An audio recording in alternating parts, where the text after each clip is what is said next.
Evangelización Activa, en su afán de acercar la buena nueva del Evangelio a todas las personas, presenta su colección de temas, desde la Palabra de Dios. La iglesia va a subsistir, Pedro, no porque tengamos un papa bien bueno, bien carismático, ni porque tengamos obispos maravillosos o padres excelentes. La iglesia va a permanecer porque hay una promesa de Cristo.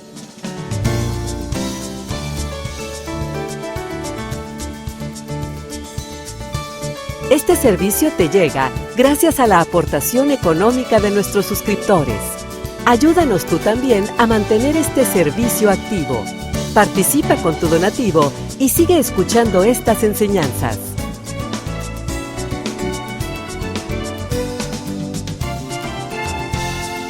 Esperamos que al escucharlos, la semilla del Evangelio dé fruto en tu corazón. Con ustedes, el Padre Ernesto María Caro.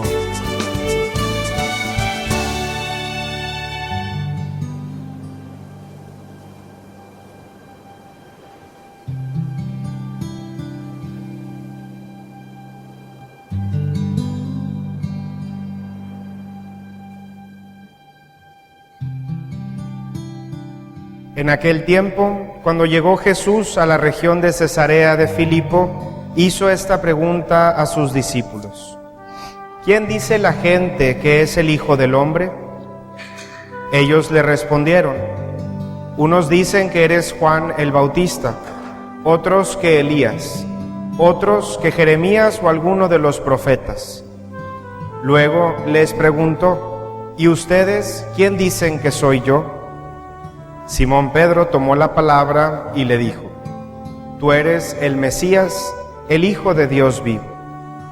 Jesús le dijo entonces: Dichoso tú, Simón, hijo de Juan, porque esto no te lo ha revelado ningún hombre, sino mi Padre que está en los cielos. Y yo te digo a ti que tú eres Pedro, y sobre esta piedra edificaré mi iglesia. Los poderes del infierno no prevalecerán sobre ella. Yo te daré las llaves del reino de los cielos. Todo lo que ates en la tierra quedará atado en el cielo, y todo lo que desates en la tierra quedará desatado en el cielo. Y les ordenó a sus discípulos que no dijeran a nadie que él era el Mesías.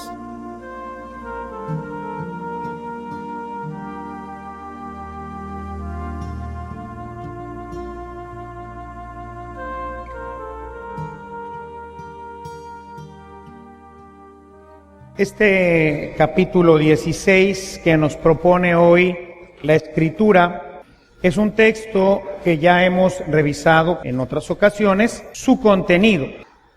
Es un texto que en la mentalidad de Mateo nos orientaría sobre todo al tema de la jerarquía. O sea, propone el texto a Pedro como la cabeza de la iglesia. Sin embargo, dependiendo de dónde apuntemos la luz en la reflexión, pues tendrá para nosotros una enseñanza diferente.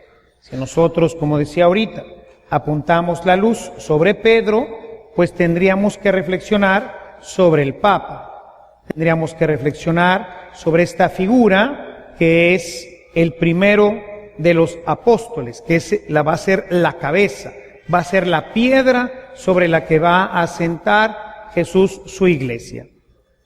Pero podemos también mover la luz y apuntarla hacia los discípulos. Y entonces Jesús les pregunta a los discípulos: ¿y ustedes quién dicen que soy yo? Y pues ahora nosotros tendríamos que responder. Así como los discípulos responden, todos nosotros, también discípulos de Jesús, tendríamos que responder, pues, ¿quién es este hombre? Respuestas que son importantes porque, pues, esto señala qué relación tengo con él. Ha habido muchas respuestas, así como hoy escuchábamos, pues unos dicen que eres Juan el Bautista, otros que Elías o que alguno de los profetas. pero ¿y tú? ¿Tú quién dices que eres? Nos forzaría entonces a hacer una reflexión sobre qué decimos cada uno de nosotros, los chicos y también los grandes. ¿Quién es Jesús para mí? Si nosotros ponemos la luz en Jesús, podríamos entonces ahora pues preguntarnos quién es este Mesías. Y así, dependiendo dónde vayamos poniendo la luz en la reflexión, podríamos nosotros tener un momento de reflexión y de alimento para el alma. Visto que todos estos temas ya los he tratado anteriormente, hoy quisiera tratar un tema que me parece muy importante e interesante. Vamos a poner hoy la luz sobre el tema de las promesas. Hoy vemos a Jesús prometiéndole a Pedro, a la cabeza de la iglesia, que los poderes del infierno no prevalecerán contra ella. Quisiera entonces hoy centrarnos sobre el tema de las promesas. Este tema de las promesas tiene que ver especialmente en los momentos de crisis. He querido tomar de manera especial este tema porque hoy la iglesia vive una crisis. Hoy nos enteramos, gracias a la rapidez con que se mueven las redes sociales, y quizás todavía antes, la televisión, el radio, todo esto hace que, sobre todo cuando empezaron a salir el tema satelital, que la información rápidamente nos llegue. De manera que si un padrecito se porta mal, hoy en día no habrá pasado 5 minutos cuando alguien ya lo tuiteó, alguien ya lo subió al Face, tenemos hasta un video, un audio. En menos de una hora tendremos 10,000 comentarios sobre este asunto y eso hace que nos enteremos de noticias pues no tan buenas, ¿verdad?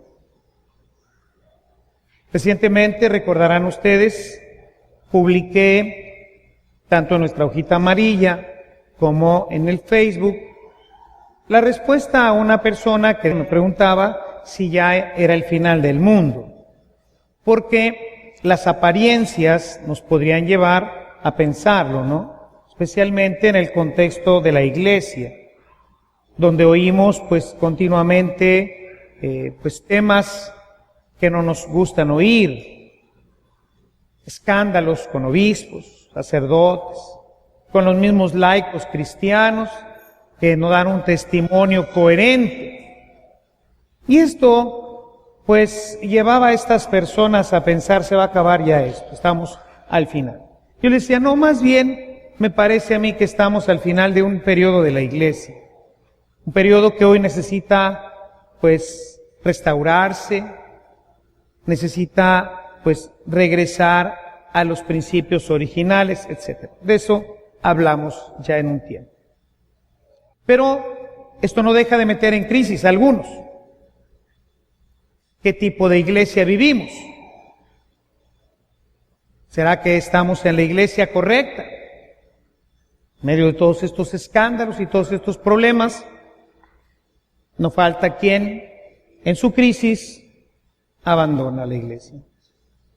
La abandona y se va buscando otra fe, a veces cristiana, con los hermanos separados, a veces con otras sectas como el de Pare de Sufrir, porque esta iglesia, con esto de que hay que subirse a la cruz, no me gusta mucho, mejor vámonos a una que me diga, pare de sufrir, pásesela bien.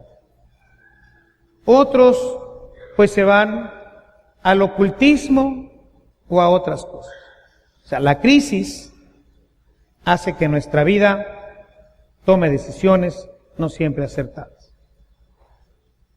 Y por eso es importante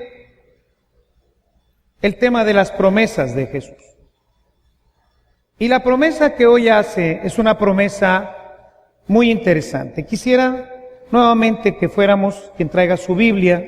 Vamos a abrirla en el capítulo 16 del Evangelio de Mateo.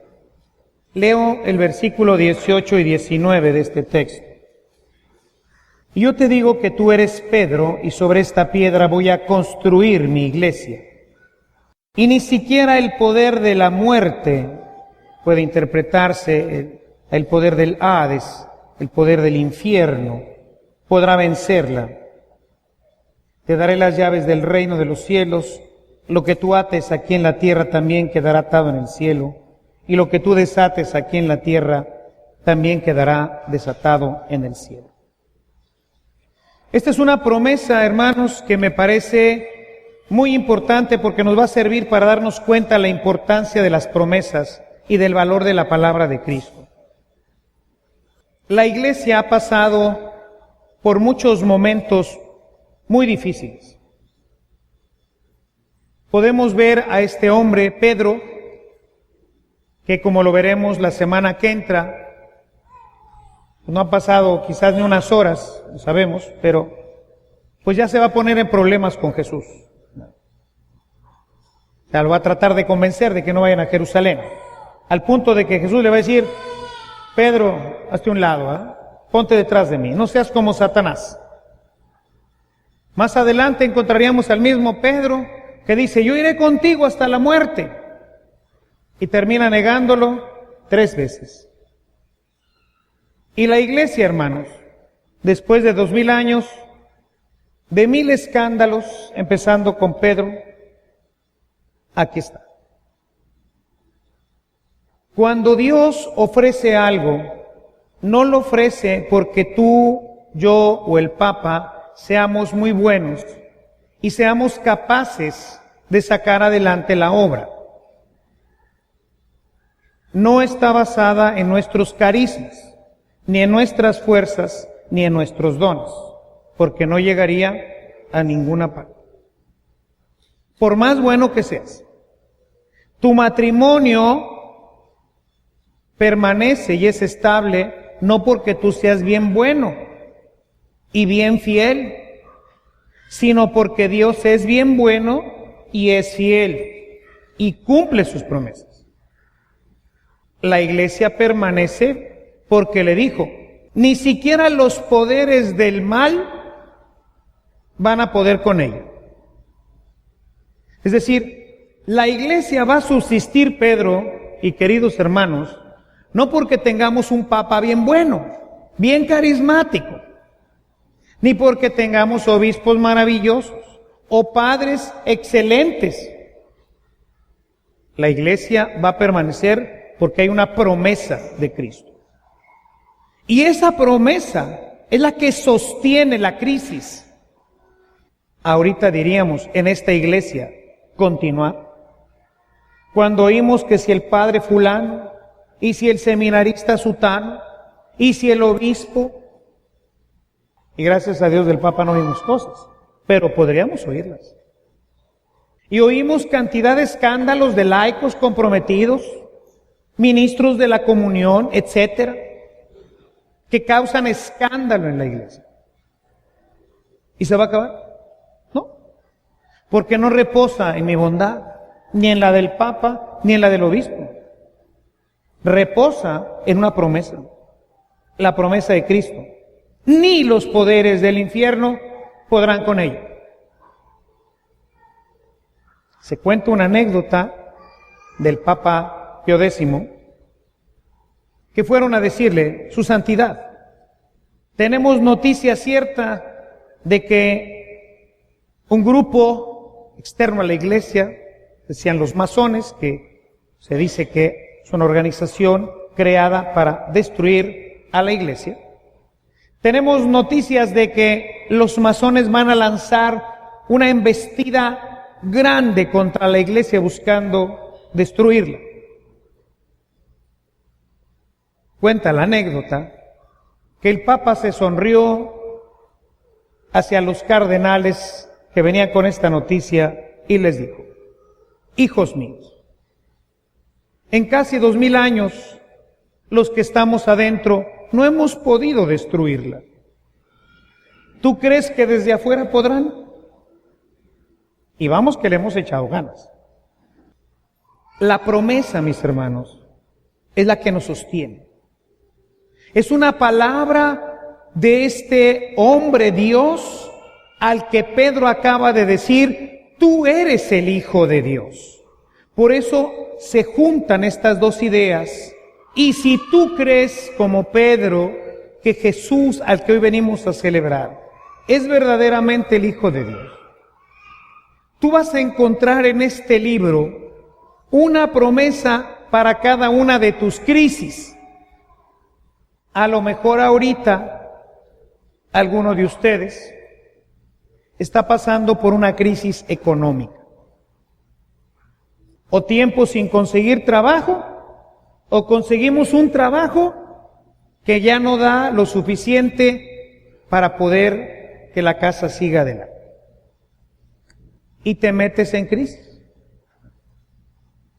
La crisis, ¿qué hace? La crisis te quita la paz, te quita la alegría. Las relaciones entre esposos y esposas, hijos y padres, se daña al menos. Se pierde la felicidad ordinariamente en una crisis. Pero Jesús tiene una promesa para los que están pasando por esta situación. Si nosotros vamos al capítulo 6, si gustan acompañarme, del Evangelio de Mateo, desde el versículo 25 hasta el 34, vamos a encontrar una gran promesa. Dios cuida a sus hijos. Verso 25, voy a ir saltando algunos. No se preocupen por lo que han de comer o beber para vivir, ni por la ropa que necesitan para el cuerpo. No se preocupen, miren las aves. Tienen que comer, Dios las alimenta. Miren las flores, Dios las viste. Verso 31. No se preocupen preguntándose qué vamos a comer, o qué vamos a beber, o con qué nos vamos a vestir. Todas estas cosas son de las que se preocupan los paganos, pero ustedes tienen un Padre Celestial que ya saben lo que necesitan. Por lo tanto, pongan atención en el reino de los cielos y en hacer lo que es justo ante Dios. Y recibirán todas estas cosas junto con las primeras. ¿Estás en crisis? ¿Te está cargando el pintor porque ya no tienes llaves? ¿Tu economía que se está acabando? Tranquilo, hermano. No reposa en tus cualidades, ni en la economía mundial. Es que la economía mundial, es que el dólar y el euro y el no sé qué más, es que toda la economía está despedazada. ¿Y depende de eso? ¿Dependen de eso las aves para comer? ¿Dependen de eso las flores para vestirse? ¿Y no vales más tú que uno de estos pájaros y una de estas flores? Es verdad, a lo mejor no vas a comer cabrito, pero frijolito sí. Es verdad que a lo mejor pues no vas a tener una casa en colorines, pero un techo donde dormir, sí. A lo mejor ya no le vas a poder pagar el tecnológico a tus hijos, pero escuela van a tener. ¿Para qué te hace rollo el corazón? Hay una promesa que no descansa ni en la economía mundial, ni descansa en mis habilidades, ni en mis cualidades. Descansa en una palabra de Jesús que dice: no te preocupes, yo te voy a dar de comer. Claro que no se trata de ir y sentarse en una mecedora a ver si te cae el maná del cielo. El pajarito no está en una mecedora, ¿cierto? El pajarito en la mañana apenas despunta el sol y enfriega, ¿no? El gusanito por acá, la semillita por allá, todo el día. ¿Sí los han visto? Todo el día, sopas. Y cuando llega la noche, pancita llena. Se puso a jalar. Igual nosotros. Como yo les he dicho, el que no tiene trabajo, eso no existe. Todos tenemos trabajo. El trabajo del que no tiene trabajo es conseguir trabajo. Ese es un trabajo. ¿O no? Y es un trabajo de 8 horas, sino de 10. Y ahí te metes al LinkedIn y al de este y al otro y por la computadora y a las bases de datos y al no sé qué y te pones a imprimir currículums como si fueran barajitas de la lotería y todo el día en friega, ¿verdad? Y una empresa y otra, y otra, y otra, y otra, y otra, y otra, y otra, y otra. Y luego pues le vas bajando ahí al asunto, pues primero quieres 10, luego quieres 7, luego quieres 5. Oiga, deme para comer. Yo me acuerdo cuando salimos de la facultad, pues todos querían ser gerentes. No, pues no. Bájale 2 rayitas, ¿no? Pero no va a fallar. Hay una promesa de Cristo. Y eso es lo que tenemos que creer, hermanos. Como Pedro creyó que a pesar de su miseria, que a pesar de su pequeñez, que a pesar de su humanidad, Dios lo sostendría. Y Jesús cumpliría su promesa de sacar adelante a la iglesia. Y vean, 2000 años y aquí estamos, a pesar de echarle ganas, echárnosla. Aquí estamos. Y yo les puedo apostar que quien ha creído en el Señor y ha entrado en una crisis económica, no ha vivido en angustia, sino ha cruzado la tempestad con paz. Porque hay una promesa del Señor. Y sus promesas se cumplen. Otra promesa, Juan, capítulo 12, verso 26. Se completa con Juan 14, 2, 3. Donde esté yo, estará mi servidor. Y les voy a poner un caso de crisis, porque las promesas de Jesús funcionan y funcionan mejor que la sección amarilla y no fallan mejor que la Vic, que no sabe fallar. Donde esté yo, ahí estará mi servidor. Promesa del Señor.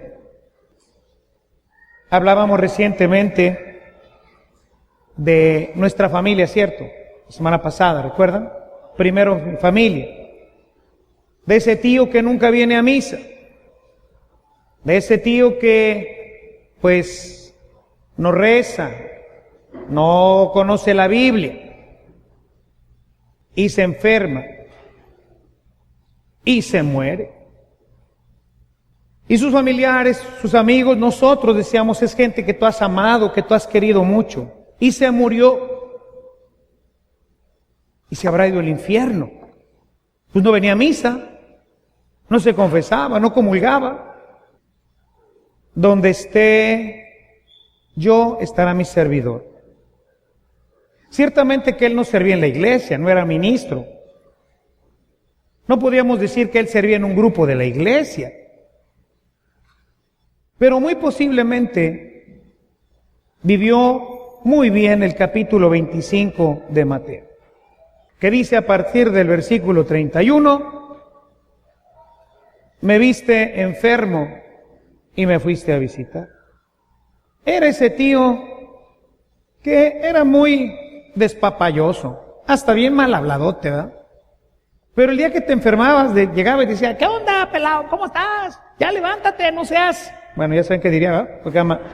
Porque era mal hablado, ¿verdad? Iba y te contaba 2, 3 chistes bien pelados, ¿verdad? Y te tenía muerto de risa. Y te alivianaba. Y nunca venía a misa. Y era bien mal hablado. Pero cuando pasaba alguna persona por su casa a pedir, siempre le sacaba el taquito. Le regalaba los zapatos que ya no usaba. Contaba chistes bien groseros, bien pelados. Pero servía a Jesús en los pobres. Donde esté yo, ahí estará mi servidor. ¿Dónde estará ese tío que nunca venía a misa, que era un hijo del pip, que se contaba los chistes más pelados, que de repente se ponía medio borrachales y que bueno, pues no llevaba buena relación con la esposa ni con los hijos porque cuando se embriagaba, pues decía tonterías? ¿Dónde estará? ¿Dónde estará esa gente que, pues a lo mejor nosotros nunca quisimos o nunca pudimos, porque a veces nos faltan recursos para presentar adecuadamente a Jesús de tal manera que el otro se enganche, ¿eh? ¿Dónde estará? Pues probablemente en el cielo. A lo mejor su vida en la tierra, pues no la pudo vivir en plenitud como Jesús nos la ofrece. Pobre de él. No vivió esa plenitud con los esposos, con los hijos, a lo mejor con sus papás. Pero hay una promesa en la Biblia que dice, donde esté yo, ahí estará mi servidor. Y Él sirvió en los pobres. Y así podríamos revisar toda la Escritura, hermanos. Y si tú conoces todas las promesas de Jesús, y crees que es Dios, y crees que su promesa no depende de nuestras miserias, no depende de nuestra pobre humanidad, sino que depende de un Dios amoroso, misericordioso y sobre todo poderoso y fiel, Él va a cumplir su promesa. Por encima de cualquier cosa, por encima de la testudez de Pedro, por encima de su fragilidad, por encima de su miseria, Él la va a cumplir. Y la última promesa, que nos sirve a todos porque todos de vez en cuando necesitamos quien nos dé el apapacho, quien nos sostenga. Yo estaré con ustedes hasta el fin del mundo. Saber que a pesar de nuestro pecado, de nuestra miseria, de nuestras infidelidades, Jesús está esperándonos en el sagrario. Jesús está en su palabra. Jesús está entre nosotros. Es un Dios que no huye ante el pecado, sino ante el pecado busca sanarlo. Y acompaña al pecador, al miserable, porque no se ha ido, porque continúa conmigo. Y ahí estaría la gente que está casada en segundas nupcias, que no puede comulgar. Pero dice Jesús, yo estaré contigo hasta el final, para ayudarme, para sostenerme.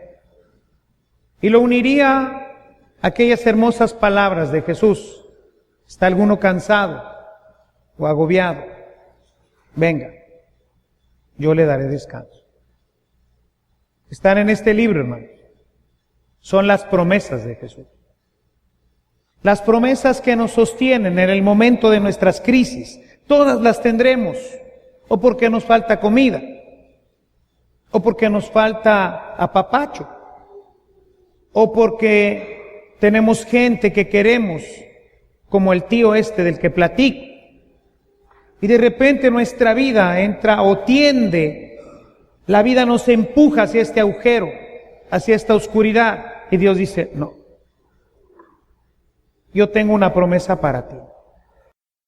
Para que estés en paz.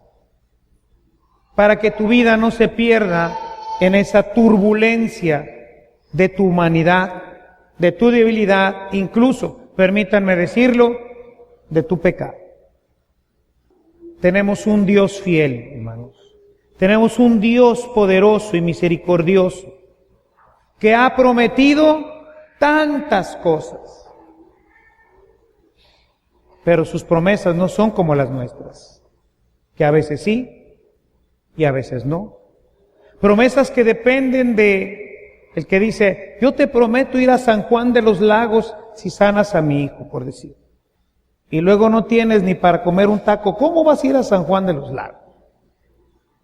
Y prometen ir de rodillas, y a la media cuadra ya están sangrándole las rodillas y ya no saben cómo seguir, pero prometieron. No podemos prometer cosas de esas, porque no sabes si las podremos cumplir. En cambio Dios, cuando promete, cumple. ¿Por qué? Es bien fácil, porque es Dios. Por eso cumple. Porque puede hacer todo y más de lo que pensamos. Por eso es ilógico no confiar en Él.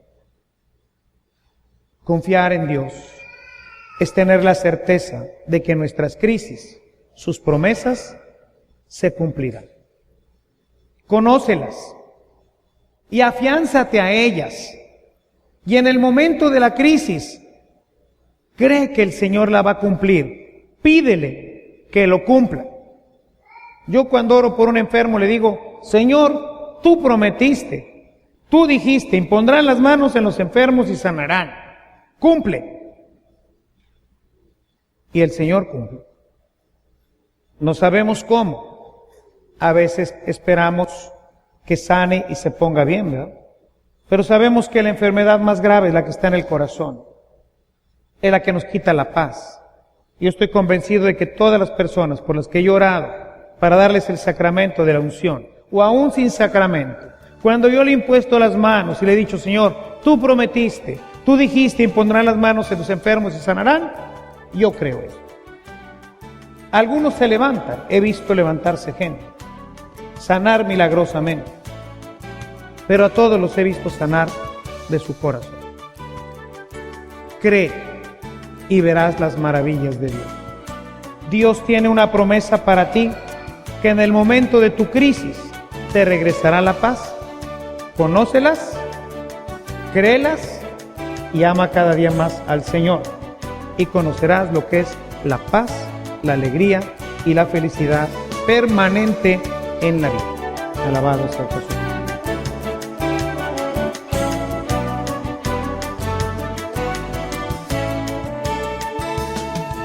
Si esta reflexión ha sido de utilidad para su vida espiritual, le invitamos a visitar nuestra página en internet www.evangelizacion.org.mx, en donde encontrará otros temas que seguramente continuarán produciendo fruto en usted. Que la paz de Jesucristo permanezca en usted y toda su familia, y que la ternura de María abrace su corazón.